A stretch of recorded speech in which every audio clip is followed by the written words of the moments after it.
Everyone. Hello, Culture Matters podcast. Before I introduce you to our guest, who you'll know well, here's a quote just for this episode. To become truly great, one has to stand with people, not above them. Baron de Montesquieu. I got Tony Capullo, founder of South Fork. Did I say pork? Oh my gosh. South Fork Ventures. South Fork Ventures. Wow. South Fork is our barbecue restaurant. So always great to have you back. If the audience doesn't know who you are, maybe they're a first timer, maybe they need to look through the show. We've had some exciting conversations over the years. I challenged our audience to look through and see some of those. Take a look. First, I want your thoughts of that quote because I picked it just for you. To become truly great, one has to stand with people, not above them. What does that bring out? What do you think about that? What I think about it, I think that it's, first of all, you say you stand with them, I think everybody's on an equal level, right? I mean, you're not really above anybody, right? But I also think it reflects people say you're the sum total of the 5 people you're the closest with, something like that. And I do believe that because I just, you talk about being above people. I've never felt that way. And I don't like people who think they're above other people. But I like it because it basically puts everybody on an even level. You have rich relationships with unbelievable people that you've taught, you've learned from, you've brought them up in the past. Who are some of those that come to mind that you think resonate with this idea, right? To be with the people, not above them. Yeah. The first person that comes to mind is Jerry Acuff. And for those who don't know, Jerry Acuff was the top salesperson in the world for the last 10 years. When you talk to Jerry Acuff, he'll say is, he's just a guy from Memphis, but he's not. Yeah. But he treats, right. Yeah, he gives out his cell number to everybody and he'll help anybody, right? I mean, I've never met a guy who's so successful that just can talk. He's an everyman, right? I think about him. I think about I tell you, Brad Lee comes to mind. I saw Brad a couple weeks. I saw Brad a couple weeks ago, and he's just so likable. He's just nice and easy to talk to. And I've known Brad 10 years now. Wow. Yeah. Wow. Yeah. The day I met him, he said to me, he didn't know who I was. I flew from Fort Lauderdale to Vegas, and he gave me all this stuff. He said, here, this stuff from Lightspeed VT, and said, here, you can use all the wording and stuff. I'm like, really? He's like, yeah. He goes, oh, and how long in Vegas for it? I said, I'm here for 2 days. He goes, do you want the key to my vodka locker? And I was with 5 other people, and they were like, no, I don't. I wouldn't have done it, but the fact that he's a real guy. And I've also met people who aren't real people. They think they're above you. Wow. And I won't mention those names, but some people think that they're like that.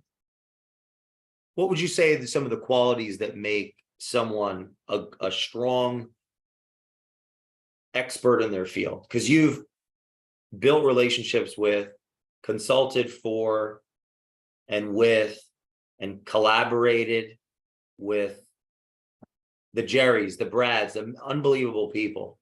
Some of the qualities of expertise that our audience should be, thinking about, reflecting on. Yeah. The first thing that comes to mind is the ability to communicate what you know to someone who doesn't know, right? If you can communicate, I think that's the thing. Can you communicate? I think Brad has a gift for that. I think Jerry has a gift for that. I think of Steve Rosenberg, out in Houston, Texas. He has a way of explaining he's a pilot, you know that, right? He's a pilot for Yeah. and he explained something to me one time, and I thought it was brilliant. And it was about, he related being a pilot and the systems they use to running a business. And he said it one time, I never forgot it, but I hear him say it all the time at his events. But every time he says it, nobody ever forgets it. And it's a beautiful way of communicating how you have a system in your business. But he's an expert, and it comes across that way. Why do you think people are drawn to events, gatherings, physically being with one another? Well, I think with COVID, everybody was stuck inside, right? Now people want to get out, right? They want to interact with other people. Um, um, the interaction people, right? And also establishing community. Some of the events, like the ones that Rosenberg did and the one Jerry did, Jerry's did his online, but you establish a community because you're with like-minded people, right? Like attracts like. And you and I always talk about connecting the dots, which is a way of building upon relationships. It's a great way to build relationships, is to be around other people. When you meet other people in a place, you connect, right? You establish rapport. And I think that's just huge right now. I mean, everybody was stuck inside for a year. What do you say to those that are skeptical? Because, well, frankly, a lot of people are in that rush to come back into physical proximity, right? Let's say, yeah, the pandemic, now we're rushing to see each other again. It's an oversaturation of, I can't be in multiple places at the same time. I've got to choose one. What do you say to those that are skeptical about either speaking again or participating in a physical event? Like, there's too much, there's too many people doing it. There's too many events. Yeah, so much going on again, right? It's like, there is. As a diminishing return. Are they missing it, or are they onto something? Or like, what are your thoughts? Well, I do think that there's a lot more than what we saw in the past. But I also think you have to pick and choose which ones you go to, right? You go back to what we just said about who the experts, right? They're the people who can communicate and add value. And you and I have had this conversation before, but I always ask people, like, what if someone comes to your event, or someone comes to your, whether it's online or live, it doesn't matter, but what do they have when they're done that they didn't have when they walked in? I mean, are they buying time? What are they buying? I mean, is it just time? Is it information, or is it transformation? Because the best ones will transform you. The decent ones will give you information, right? I mean, some of that stuff you can get on YouTube from other people, right? Yeah. Like there was a guy in Vegas, and he was a fitness trainer, and he came up with all this crazy fitness stuff. But I had seen it before at other places, and I'm not saying it wasn't good. It was good, but so I asked him the question: why would somebody pay for it when they can go on YouTube and get it for free? And he couldn't tell me. Wow. And he got upset. He was like, "What are you talking about?" I'm like, I'm asking you, like, why would somebody pay you when they could watch it for free and get the same knowledge? It's just information. The transformation comes from other things. I'll give an example of that. I think that the best ones are where, a lot of times you go to an event, or you sit in an event, or you listen to something, and you hear it, you leave, and then you have to go implement it. I think the best ones are where the room works itself. I mean, you're actually working when you're there, right? I watched some of the speakers last year at some of those events. Kevin Elko, who I think is absolutely phenomenal, right? I mean, phenomenal. And I had a really interesting conversation with him the other day, and he said to me, and he was talking about his background. growing up as a kid. And then he said, so relative to that, my job is easy. And I said to him, hold it. I have a question. You say your job's easy, but you go into a sports team, whether it's NFL or college, whatever it is, or Wells Fargo or whatever it is, and the expectation is you're going to turn it around. How is that easy? Because if it doesn't happen, do you feel like they're going to blame you? He said, no. But guys got 34 rings. And that is just unheard of. You're lucky if you get one in your lifetime. Guys get 34, right? And by the time he's done, he probably will have 50 or 60, right? I mean, he just gets them every year. So, wow. But the perception, but his way of communicating, and go back to that, right? So what, now what, right? I mean, I heard that before I even knew him. I heard him talking about, like, okay, so something bad happened to you. So what? Now what do you do, right? But when he explains it in his terms, it's the way he communicates it. You think he's right. Right. Don't ask for blessings, be a blessing, right? Those kind of things, right? So his style, this is, I just, and I'll shut up in a minute. I have a friend. I have a friend in Vegas, and she asked me one time, she goes, do you have anything inspirational for me? I'm like, I have a video of Kevin Elko talking about how to raise your standards. She had no idea who he was, so I sent it to her. 5 minutes goes by, and she sent me a text that said, his accent is kind of annoying. Like, okay, whatever, right? An hour later, she said, I can't stop watching this. And she has watched it probably 10 times. She's like, send me more Elko. She's like, it just is inspiring. And she goes, and what he says, I've applied in my life, right? So it's transformational. I thank him every time I talk to him. I thank him because without him, I don't know some of the good things that have happened to me would have happened, because it affected how I behave. Even as someone that performs with him, you mean? Yeah, the people of this.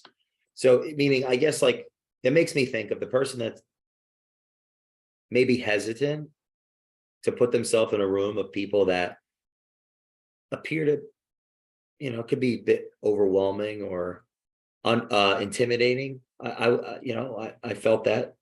This is the greatest thing about having a conversation with him. You'll be having a conversation with him, and he'll say, out of the blue, I was in Michigan, and I was having a conversation with, this was an actual conversation the other day. I was having a conversation with so-and-so, and this is what so-and-so is. And there's always something really meaningful in the conversation. Like, he just comes up with it. And like, he shares stories, and it's not intimidating. And I'll like grab a notepad and start writing all stuff down because it's so, right. And it's not him trying to teach you, it's just him talking to you. Right. So if you call him on the phone and just say, hey, how's your day? There's going to be some tidbit of transformation in that conversation, just the way it goes. And I told him, I said, you have a gift. He's like, well, I don't know if I have a gift. So what he says is easy is just a gift. He does a lot of research, right? Everything's research based. So, he'll talk about Amy Cuddy of Harvard and all this other stuff, but in the end, he's got really good instincts for people. You know what I think one of your gifts, even just in this conversation, you're like a Swiss Army knife of people of value. So let's say they all get you. Well, thank you. Let me finish complimenting you before you come. Right? Yeah. So let's say they all get to get, like, Kevin's touched your life. Kevin's touched this person's life. Brad's touched this person's life. Jerry's touched this person's life. But none of those people that have been touched by each of them may have ever even heard of the other. Right. And one of your gifts is that the way you honor people that have helped you, I think them coming together, whether that was literal or hypothetical, each of them could touch exponentially more people in theory because of the gift that you have, which is being open to learn, taking those notes, thinking steps ahead, connecting the dots, honoring people, like the way you talk about all these individuals that have helped, that have been impactful to you. I think there's a lesson even in that. It's like, what a beautiful thing to just honor somebody that's, when they're not around, and it's genuine, because nothing hurts more, at least for me, than someone that I've tried to help with everything I can that's never acknowledged me. I'm just insecure. But the way that you acknowledge people and affirm them, is just, I think that's a gift, Tony. Well, I appreciate that. You asked me earlier about you were asking me what makes the best expert. Yeah. Right? They all have some strong sense of ego, but aren't egomaniacs. Does that make sense? They know who they all have a good sense of self-awareness. I think when you lose the sense of self-awareness, you kind of lose yourself a little bit. And like all the people we just talked about, they all have a very good sense of who they are. Wow. Some people would say, "Wow, they're arrogant." I don't think it's arrogant. I think it's just they're strong in their convictions. I want to ask you this question and see how you answer it, because I don't know that I did answer it. Someone asked me that, do you have beliefs or do you have opinions? And I said, I have beliefs.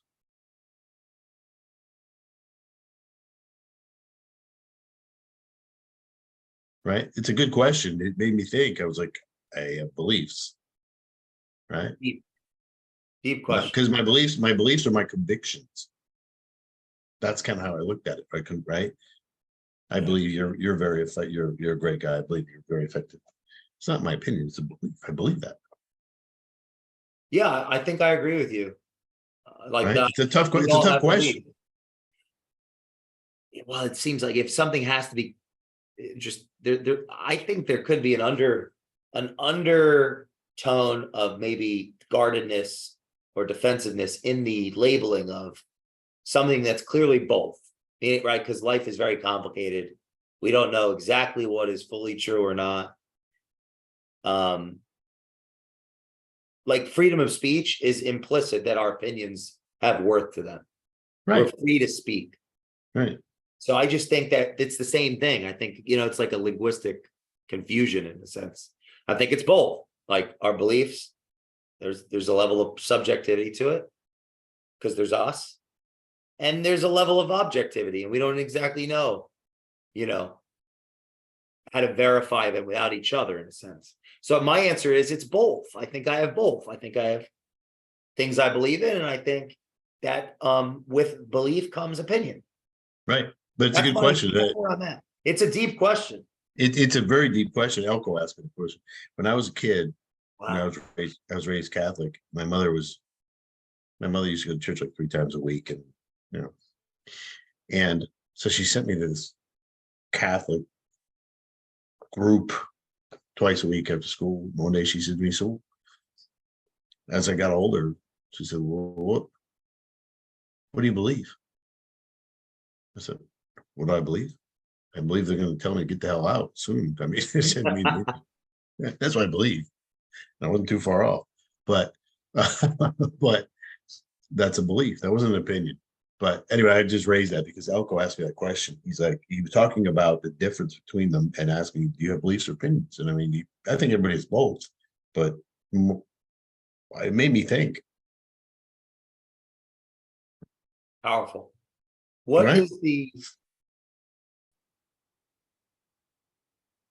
is something that you want the audience to take away from this conversation?